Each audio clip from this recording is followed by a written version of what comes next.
बिस्मिल्लाहिर्रहमानिर्रहीम। अस्सलाम वालेकुम दोस्तों, अहम ब्रेकिंग न्यूज़ से आपको आगाह करते चलें कि ईद उल अज़हा 2021 का ऐलान कर दिया गया है। पाकिस्तान और सऊदी अरब में साल 2021 की ईद उल अज़हा कब मनाई जाएगी, इस बारे में हम बात करते हैं अपने नुमाइंदे सऊदी अरब में मौजूद रफ़ीक भाई से। जी रफ़ीक भाई, बताइएगा ईद उल अज़हा के हवाले से क्या अपडेट है।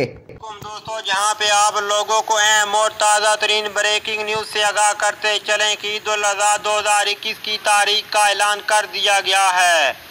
जी हां दोस्तों, जैसा कि आप सब लोगों को मालूम है कि ईद उल फितर भी पाकिस्तान में घल डेट को मनाई गई थी, लेकिन दोस्तों ईद उल अज़हा जो मुकम्मल तौर पर ज़ई डेट को मनाई जाएगी, जिसकी तारीख का भी ऐलान हो चुका है। मैं आप दोस्तों को मुकम्मल तफसील के साथ इस वीडियो में बताऊंगा, लेकिन उससे पहले अगर आप हमारे चैनल पे पहली मर्तबा आए हैं, इस चैनल को सब्सक्राइब करके साथ ही बेल आइकन लाजमी इनेबल कर दें और हमारे इस वीडियो को भी लाजमी लाइक कर दीजिएगा।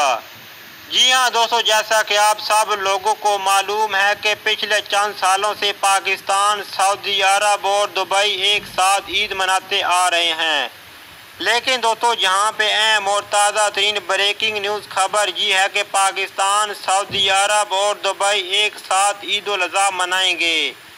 ईद उल अज़हा 21 जुलाई 2021 को मनाई जाएगी।